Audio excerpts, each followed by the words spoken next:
su ma leen dégloo ba naan ma yàqal. waaye le dernier mot yow la revenir. waaw man la revenir. mais léeg-léeg nag ku dul juum amul ah yàlla rek a dul juum. mais man xam naa ni le président Macky Sall moom intact zéro faute. mais nag ñi muy àndal am na ci ñoo xam ne ñoom ñëpp xamante nañu sax seen biir ñoom ñëpp xam nañ ni ñu suul ndaanaan la man. alors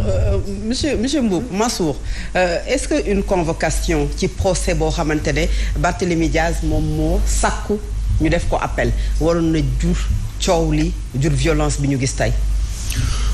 waaw Fatou Abdou merci ci question bi je crois que une simple convocation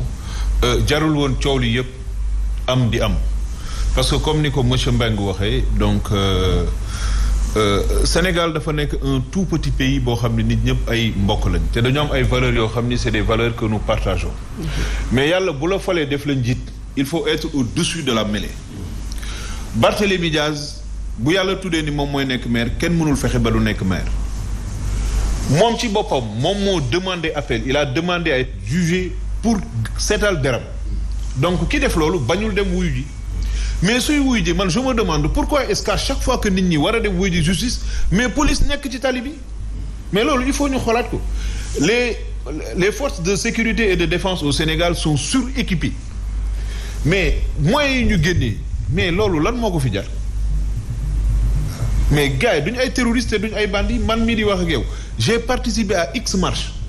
gis nga bu ñu ñëwoon suba dañuy dem marche palais su fa policier nekkul nit ñi dañuy dem ba buntu palais demaat ñibbi parce que nous aussi nous ne sommes pas un peuple de sauvages duñu ay sauvages ay nit lañ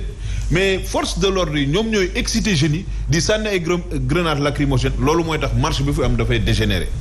ils doivent être des forces républicaines su marche amee ñu encadrer ko dans la discipline su amee ay nit ñoo xam ne c'est des téméraires ak des récalcitrants ñu jëm leen contenir ba marche bi jeex ñu bàyyi leen ñu dem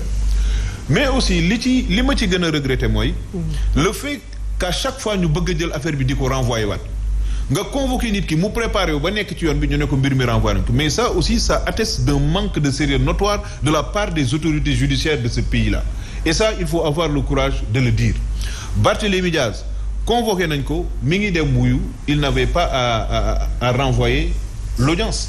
ba pare li ma ci jaaxal mooy mais Barth est un maire. mais procès bi xam nga 9h la tijji aussi. waaw mais bu fekkee ne Barthélémy yeex na dem ses avocats étaient sur place même si dañuy wax en matière pénale il faut que moom ci boppam bi nga xamante ne moom la ñuy juger mu teew mais comme teewul ba waxtu wi jot est-ce que du loolu moom moo tax peut-être ñu renvoyer le procès parce que renvoi bi motif bi mooy avocat. partie civile bi ñoom ñoo teewul woon ci li nga xam ne moom mooy procès bi. waaw mais loolu mën na nekk un motif et sur le plan juridique peut-être que c'est fondé. mais li ma bëgg a xam mooy mais Barthélémy Diaz c'était un maire en exercice de ses fonctions. ñu fekk ko ci maireem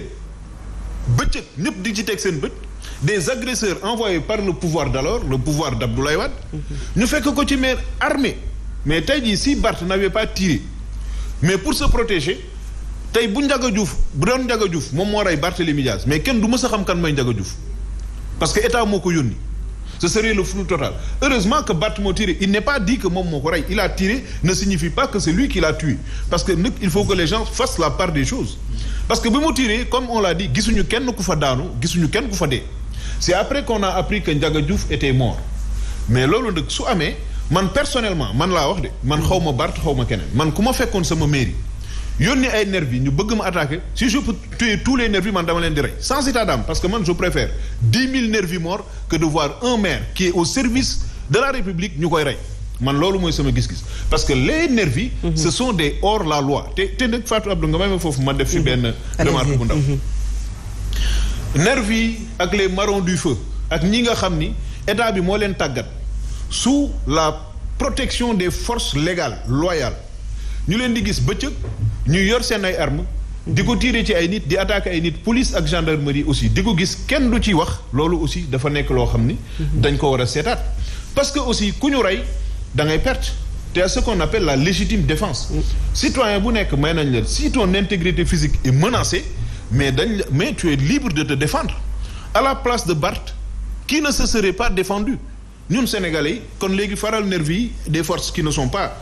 occultes envoyé par le pouvoir ñu défendre leen moo gën ñu défendre benn maire boo xam ni il est au service de la République askan wi la fi nekkal loolu aussi dafa nekk loo xam ni dafa doy waar te nervi yi aussi il faut qu'ils arrêtent parce que jour bu jeunesse bi jógee nervi dootu amati Sénégal et ça il faut qu'ils le comprennent. Alors c'est clair.